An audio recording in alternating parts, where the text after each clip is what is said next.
اور ان کا جو کردار ہے ہمیشہ اس پر سوال اٹھایا جاتا ہے۔ پھر اس کے بعد آپ دیکھ لیں کہ جناب جسٹس گلزار صاحب ہوں یا کہ کھوسہ صاحب ہوں، جناب عظمت سعید صاحب ہوں یا کہ جناب عمر عطا بندیال صاحب ہوں، مطلب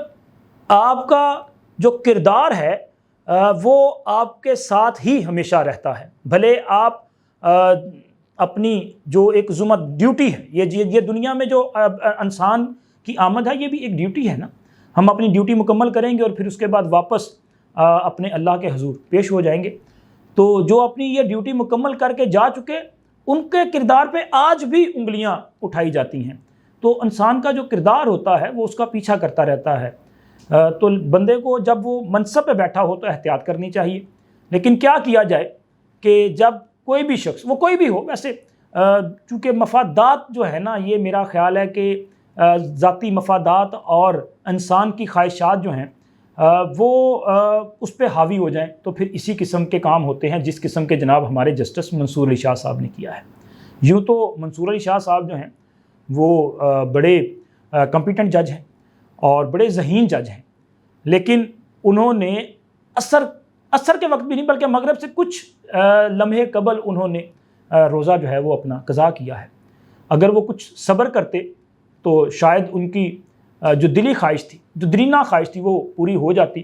اور آج وہ چیف جسٹس آف پاکستان کے منصب پہ فائز ہوتے، لیکن وہ کسی اور کو پیارے ہو گئے، اور جسے وہ پیارے ہوئے اس نے پہلے ہی واویلا کرنا شروع کر دیا۔ عمران خان صاحب، انہوں نے کہا تھا نا کہ ہمارے جج آئیں گے، انقلاب لے کے آئیں گے، وہ اس حکومت کو چلتا کریں گے، پورے کا پورا نظام لپیٹ دیا جائے گا۔ تو اگر آپ پورے نظام کو لپیٹنے کی بات کریں گے تو پھر نظام کا دفاع کرنے والے جو ہیں وہ بھی تو اس کا سدباب کریں گے۔ تو پھر انہوں نے کیا 26ویں آئینی ترمیم جو ہے، آپ دیکھیں کہ اب اس کے بعد عمران خان کے سہولت کار اور کالے بھونگ یہ سارے کے سارے جو ہیں وہ غیر مؤثر ہو چکے ہیں، ڈنگ نکل چکے ہیں، یہ فارغ ہو چکے ہیں، اب ان کی حیثیت کوئی نہیں ہے، لیکن یہ اپنی حرکتوں سے باز نہیں آ رہے۔ جیسا کہ میں نے آپ کو بتایا کہ 30 اکتوبر کو میں نے آپ کے ساتھ یہ خبر شیئر کی تھی جوڈیشل ریویو کی، اور اس وقت منصور علی شاہ صاحب جو ہیں وہ حجاز مقدس میں تھے جہاں پہ عمرہ کی ادائیگی میں مصروف تھے، لیکن 31 اکتوبر کو واپس آئے اور 31 اکتوبر کو انہوں نے جسٹس یحییٰ خان افریدی صاحب کو ایک خط تحریر کیا، اور اس خط میں یہ کہا گیا، وہ خط جو ہے وہ دونوں جج صاحبان کی طرف سے تھا، منصور اور منیب صاحب، کہ جی یہ جو پروسیجر کمیٹی ہے، ججز پروسیجر کمیٹی، اس کا اجلاس بلائیں اور 26ویں آئینی ترمیم کے خلاف درخواستوں کو سماعت کے لیے مقرر کیا جائے، کیونکہ یہ بہت ہی اہم نوعیت کا معاملہ ہے، یہ ارجنٹ بیسس پہ اس معاملے پر جو ہے سماعت ہونی چاہیے اور فل کورٹ کو اس کی سماعت کرنی چاہیے، آپ اجلاس بلائیں۔ اب یحییٰ افریدی صاحب نے اس پہ اجلاس نہیں بلایا، چونکہ یہ اختیار صرف چیف جسٹس کے پاس ہے ایز اے انسٹیٹیوشن ہیڈ، وہ اجلاس کال کریں گے، انہوں نے اجلاس نہیں بلایا۔ تو 31 اکتوبر کو ہی منیب اختر صاحب کے چیمبر میں منصور علی شاہ صاحب تشریف لے کے گئے، حالانکہ وہ سینئر ہیں اور منیب صاحب جونیئر ہیں، لیکن منصور صاحب جو ہیں وہ منیب صاحب کے چیمبر میں تشریف لے کے گئے اور وہاں پہ جا کے دونوں صاحبان نے گپ شپ کی اور پھر اس کے بعد ایک اعلامیہ جاری کر دیا، اور وہ اعلامیہ جو ہے یا وہ جو احکامات ہیں وہ رجسٹرار سپریم کورٹ کو بھی بھیج دیے گئے، جس میں یہ کہا گیا کہ ہم دو جج صاحبان نے جو کہ supreme court practice and procedure committee کا حصہ ہیں، ہم نے میٹنگ کی ہے اور ہم نے فیصلہ کیا ہے کہ 26ویں آئینی ترمیم کے خلاف تمام درخواستیں، اچھا اس میں ان درخواستوں کے باقاعدہ طور پہ نمبرز مینشن ہے لیٹر میں، کہ ان درخواستوں کو 4 نومبر کو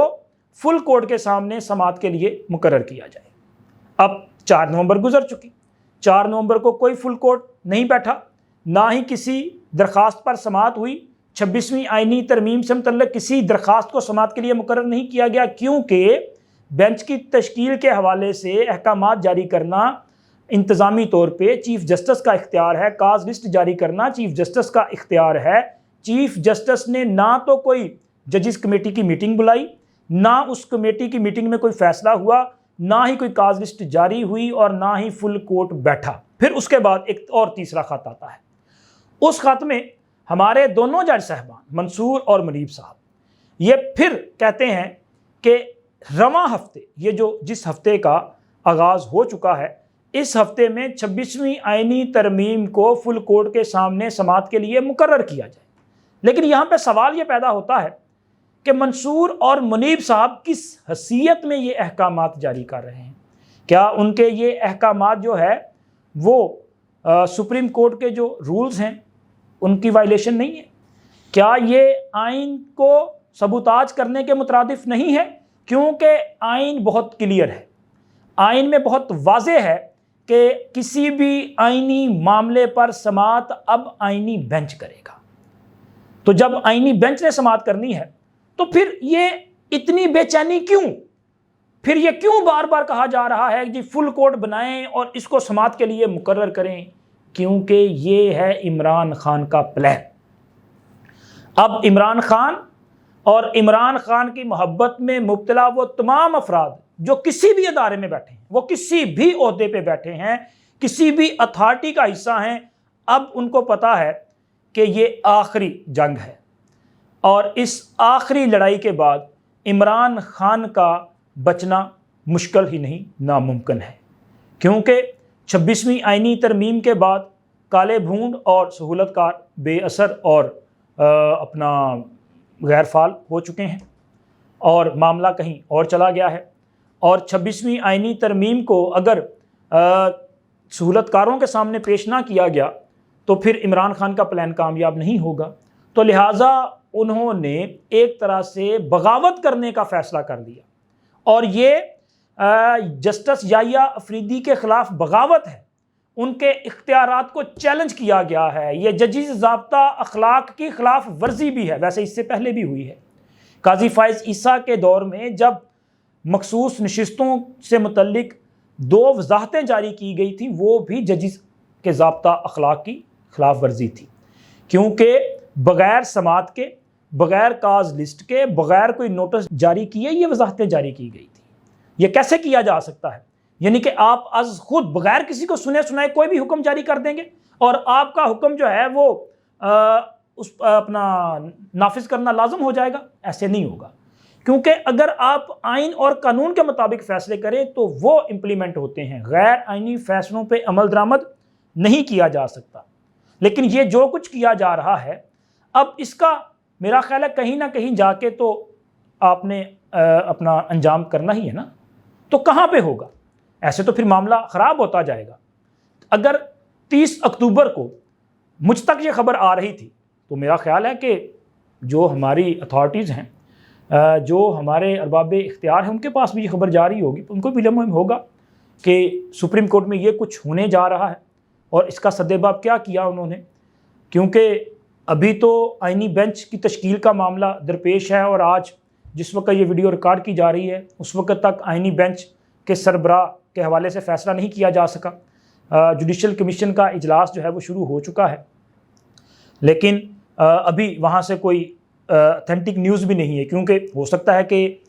کمیشن کے اجلاس میں پھڈا شروع ہو جائے۔ ایک تو منصور اور منیب صاحب کی شمولیت پہ اعتراض بھی ہو سکتا ہے، پھر منصور اور منیب صاحب کے ان خطوط کو لے کے یحییٰ افریدی صاحب کا رویہ جو ہے اب وہ کیا ہوگا، یہ بھی بڑا اہم ہوگا کہ وہ اس پہ کیا جواب دیتے ہیں، یہ بڑا اہم ہوگا، وہ ان کا جواب کیا ہوگا یہ بھی اہم ہے۔ تو یہ ساری چیزیں جو ہیں جب تک کلیئر نہیں ہوں گی، حالات جو ہے وہ سموتھلی آگے نہیں بڑھ سکیں گے، کیونکہ ابھی جو کچھ ہو رہا ہے یہ آنے والے دنوں میں مزید اس قسم کے ایڈونچر دیکھنے کو مل سکتے ہیں۔ تو حل کیا ہے؟ میرا خیال ہے کہ حل جو ہے وہ آرٹیکل 6 ہے، کیونکہ آرٹیکل 6 کے حوالے سے جسٹس امین الدین صاحب اور جسٹس نعیم اختر افغان صاحب نے اپنے اختلافی نوٹ میں یہ کہا تھا کہ یہ جج صاحبان جو کہ کہہ رہے ہیں کہ مخصوص نشستیں سنی اتحاد کونسل نہیں تحریک انصاف کا حق بنتی ہیں، وہ آئین کو معطل کر کے یہ ریلیف تحریک انصاف کو دے رہے ہیں، اور آئین کو معطل کرنے والے کی سزا آرٹیکل 6 میں موجود ہے۔ تو اب میرا خیال ہے کہ پھر یہ معاملہ اسی طرف جائے گا، اور جسٹس یحییٰ افریدی صاحب کے ساتھ ان کے درینہ دوستوں نے جو کچھ کیا، یعنی کہ منصور علی شاہ صاحب اور منیب اختر صاحب، کیونکہ جسٹس یحییٰ افریدی صاحب اور منصور علی شاہ صاحب اور جناب اطہر من اللہ صاحب، آپ کے علم میں ہے کہ انہوں نے جب عملی وکالت کا آغاز کیا تھا تو اس وقت انہوں نے ایک مشترکہ لا فرم قائم کی تھی، آئی تھنک افریدی شاہ من اللہ، اور پھر اس کے علاوہ منصور علی شاہ صاحب اور یحییٰ افریدی صاحب جو ہیں اور منیب اختر صاحب یہ کالج فیلو بھی ہیں. یہ تینوں لاہور کے ایچیسن کالج کے فارغ التحصیل ہیں. منصور صاحب اور یحییٰ افریدی صاحب یہ کلاس فیلو بھی ہیں, کالج فیلو بھی ہیں, جبکہ منیب اختر صاحب جو ہیں وہ ان سے 1 سال جونیئر تھے. تو اب یہ پرانا تعلق ہے. اسی تعلق کی بنیاد پر آپ دیکھیں نا کہ یحییٰ افریدی صاحب جب چیف جسٹس بنے تو انہوں نے منصور علی شاہ صاحب کے جو مطالبات تھے ان پر کمیٹی, جو ججز کمیٹی ہے, اس کی تشکیل نو بھی کی. پھر منصور علی شاہ صاحب کا وہ جو اپنا کیس مینجمنٹ پلان ہے اس کو اڈاپٹ کیا. پھر اس کے علاوہ انہیں ADR کمیٹی کا چیئرمین مقرر کیا. بہت عزت دی, بہت اہمیت دی. تو اس کے ریٹرن میں کیا ملا ہے جناب؟ منصور صاحب کی طرف سے بغاوت. تو بالکل مجھے وہ آخر میں جناب میاں محمد بخش صاحب کا صرف شعر یاد آ رہا تھا کہ نیچاں دی اشنائی کولوں فیض کسے نہیں پایا, ککر تے انگور چڑھایا تے ہر گچھا زخمایا. باقی اللہ حافظ.